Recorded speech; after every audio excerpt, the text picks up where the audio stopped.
এই যে দেখেন আমরা আসছি এখন আত্রায়, খুব সুন্দর একটা বিল। এই বিলে এত পরিমাণ মাছ পাওয়া যায়, বাংলাদেশের মধ্যে এত মাছ কোথাও পাওয়া যায় না, শুধু দেশি মাছ। যদি কেউ মাছ কেনার জন্য আসেন তাহলে আত্রায় চলে আসেন, এই বিলে চলে আসেন।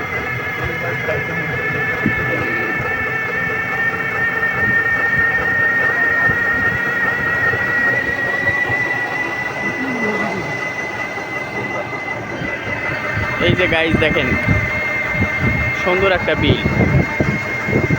এই বিলটা 500 বছর আগের এই বিলটা।